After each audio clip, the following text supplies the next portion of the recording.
जय शिव शंभू, जय भोलेनाथ दोस्तों।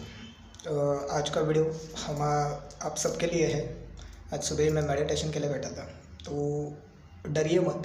ये वायरस वगैरह जो अभी इन्फेक्ट हो रहा है, चाइना अभी बोल रहा है कि HMPV वायरस जो बोल रहा है, तो ये एग्जैक्टली वायरस नहीं है, ये वेदर की चेंजेस है।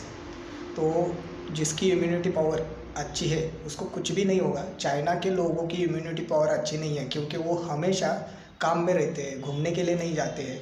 और सबसे बड़ी एक राज वाली बात बताता हूँ कि चाइना ने जो कैलाश चढ़ने की कोशिश की है, तो देखिए कैसे रहते हैं। कोरोना के 3 वे थे, न्यूट्रॉन, प्रोटॉन एंड इलेक्ट्रॉन। तो इलेक्ट्रॉन में इसीलिए शिव जी को ब्रह्मा विष्णु महेश, तो महेश जी को क्रिएटर भी बोला जाता है और डिस्ट्रॉयर भी बोला जाता है। तो क्या हो रहा है एग्जैक्टली, ये वेदर की चेंजेस की वजह से आपको खांसी होगा, बुखार होगा, बोन्स का दर्द होना स्टार्ट हो जाएगा। तो वही अभी लिखते हुए बैठा था दोस्तों। तो उसमें पैनिक मत होइए कुछ किसी भी चीज़ में, और अपनी एंजाइटी मत कीजिए, क्योंकि आपने देखा है हमारे इंडिया में क्या हुआ था। तो ये क्यों हो रहा है ये भी बताता हूँ मैं आपको। एग्जैक्टली चाइना ने हमारे इंडिया का ब्रह्मपुत्रा नदी के ऊपर उन्होंने ये किया है। वहाँ पर ही कामाख्या देवी मंदिर है और कैलाश चढ़ने की वो अंदर ही अंदर कोशिश कर रहे हैं, क्योंकि वो जो भाग है हमारा कैलाश का वो वहाँ पर है दोस्तों। तो मैं हमेशा बोलता हूँ, अगर उनको छेड़ोगे तो नहीं छोड़ेंगे। मेरे शिव जी को छेड़ोगे तो नहीं छोड़ेंगे। तो ये वायरस इन्फेक्ट हर टाइम पर चाइना से ही क्यों हो रहे हैं? प्लेग भी उधर ही से आया था। 100 साल में महामारी आती जाएगी, क्योंकि ये प्रकृति का नियम है। 100 साल में उसको भी अपग्रेडेड होना पड़ता है। जैसे अभी इंसान AI टूल के हिसाब से अपग्रेडेड हो रहा है। मतलब अभी 2G आया, 3G आया, 4G आया, 5G आया, 7G आया, ऐसे जनरेशन आगे बढ़ते रहना चाहिए। इसके पीछे का राज यही है। इम्यूनिटी पावर अच्छी रखिए। अगर किसी को हेल्थ के इश्यूज़ है तो मुझे कांटेक्ट कीजिए दोस्तों, क्योंकि मैं बता सकता हूँ। क्योंकि इसके ऊपर दुनिया को अगर शांत करने की कोई अगर एक राज वाली बात है तो वो है मेडिटेशन। टेंशन नहीं दोस्तों, मेडिटेशन। तो ये वायरस का टेंशन मत ले लो और गॉसिप करना छोड़ दो इस वायरस के ऊपर, क्योंकि लास्ट टाइम हम लोगों ने देखा है फर्स्ट वे जब आया था तो फर्स्ट वे में लोगों को इतना इन्फेक्ट नहीं हुआ था। लेकिन सेकेंड वे में जैसे ही हम लोग रास्ते पर उतर कर आए, क्राउड में जाने लगे, तो क्राउड में हमारा गॉसिप हो गया कि इधर एक पेशेंट है, तो वो दूसरा वाला जाते जाते बोलेगा कि इधर इस एरिया में 10 पेशेंट है करके। मतलब गॉसिप से दुनिया नहीं चलती है दोस्तों, रियलिटी से चलती है। तो किसी को भी गॉसिप करते हुए देखोगे तो वो उसको बताना कि ये टोटली वेदर की चेंजेस है। अभी भी मैंने बहुत सारे लोगों को अभी चांद दिखा कर आया हूँ। अभी दिन में भी चांद दिख रहा है। 100 साल के बाद में ये 4.5-5 सालों तक ये ऐसे ही वेदर रहता है। तो डरो मत, कुछ भी रहेगा। और किसको अगर लंग्स का प्रॉब्लम है, नहीं तो सांस लेने के लिए तकलीफ़ हो रही है, तो एक ही काम करो दोस्तों, गर्म पानी पियो, उसमें थोड़ा हल्दी डालो, उसमें नमक डालो और पी लो। क्योंकि जब कोरोना में मेडिकल वालों ने दवाई देना बंद किया था, हॉस्पिटल वालों ने हॉस्पिटल बंद किए थे, आप लोगों को देखना बंद किया था, तब हमारे अध्यात्म के हिसाब से आपने, मेडिटेशन के हिसाब से आपने काढ़ा ही पिया ना। तो आयुर्वेदा इज़ बेस्ट इंडिया। तो मैं हमेशा बोलता हूँ कि आप दूसरे के दिमाग से मत चलो, आपका खुद का दिमाग यूज़ करो। हाँ, जहाँ पर ऑपरेशन की ज़रूरत है वहाँ पर आपको डॉक्टर के पास जाना ही पड़ेगा। क्योंकि आज अगर सबसे ज़्यादा दुनिया में 99.9% लोगों को एंजाइटी नाम का एक रोग है, आती की धड़धड़, आती की चिंता। तो ये मत करो।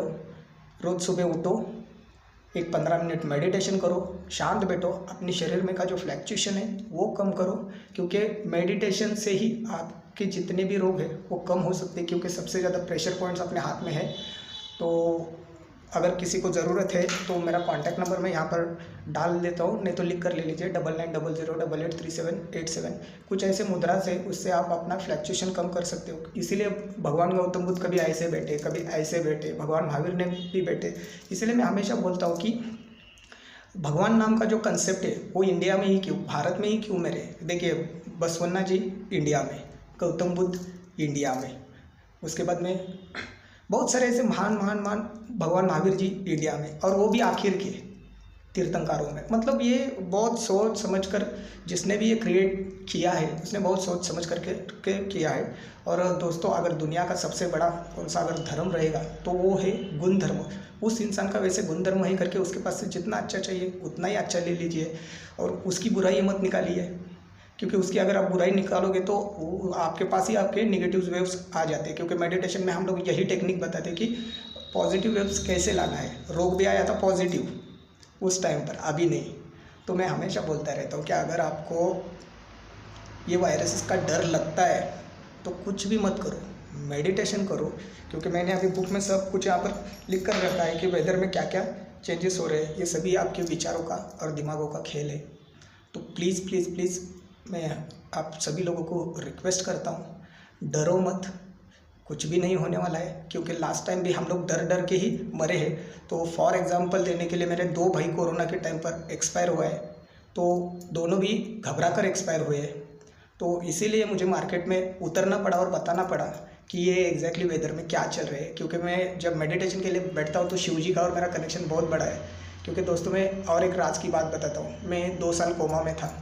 अगर मुझे बाहर किसने निकाला है तो वो है मेडिटेशन में। तो दोस्तों उठिए, वेदर से कनेक्ट हो जाइए, क्योंकि उसने हमें बहुत सारी चीज़ें, हसीन ज़िंदगी दी है।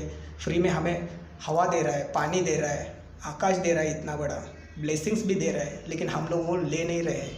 हम लोग सिर्फ रिसर्च करते जा रहे हैं AI टूल के हिसाब से। एनालिसिस करना अच्छी बात है, उसके लिए मैं डेवलपमेंट के खिलाफ नहीं हूँ। किसी भी गवर्नमेंट के डेवलपमेंट चाहिए, लेकिन उसके साथ शरीर रहेगा तभी ये सभी चीज़ें चलेंगी। अगर इंसानी धरती पर नहीं रहेगा तो फ़ोन लेकर क्या करना है, कपड़े लेकर क्या करना है, ये कैप लेकर क्या करना है, कुछ भी नहीं है। लेकिन इंसान को इंसान की तरह रहना सीखना चाहिए। और एक राज की बात बताता हूँ, अभी तो बहुत चल रहा है पूरे वर्ल्ड में, ये मेरी जात, ये मेरा धर्म। अरे बाबा, ये मेरा धर्म, ये मेरी जात लेकर क्या करोगे, ज़िंदा ही नहीं रहोगे तब। कोरोना के फर्स्ट वे में मंदिर बंद था, मस्जिद बंद थे, गुरुद्वारा बंद था, 4,500 धर्म है धरती के ऊपर, सभी बंद थे। तब किसी ने नहीं बचाया आपको, कौन से भी भगवान ने। मैं भगवान को बुरा नहीं बोल रहा हूँ, लेकिन मैं एक बात बोल रहा हूँ कि भगवान अपना अपना काम करता है, आप लोग अपना अपना काम करो। क्योंकि ज़िंदगी जीने के लिए श्रद्धा होनी चाहिए, अंधश्रद्धा नहीं होनी चाहिए, डिवोशन चाहिए किसी भी चीज़ में। तो कर्मा इज़ मोस्ट इम्पॉर्टेंट दोस्तों। कर्म अच्छे करो कि उसके वजह से आपको ब्लेसिंग बचाए। क्योंकि इस देश में और इस पूरी दुनिया में दवा काम नहीं करती है, दुआ काम करती है। तो हमेशा पॉजिटिव थिंक करो। पॉजिटिव थिंक करने से आप में एक हैप्पीनेस आ जाता है, मुस्कुराना आ जाता है। और दोस्तों, कैसी ज़िंदगी जीनी है और कितनी ज़िंदगी जीनी है, ये सिर्फ इंसान को ही मिला है। और दूसरी एक अनमोल चीज़ जो है मिली है इंसान को, वो चीज़ है हंसना। हमेशा हंसते रहिए दोस्तों। टेक केयर, लव यू, जय भोलेनाथ, जय शिव शंभू। मेडिटेशन करते रहिए दोस्तों और हमेशा मुस्कुराते रहिए। लव यू, ज़िंदगी दोस्तों।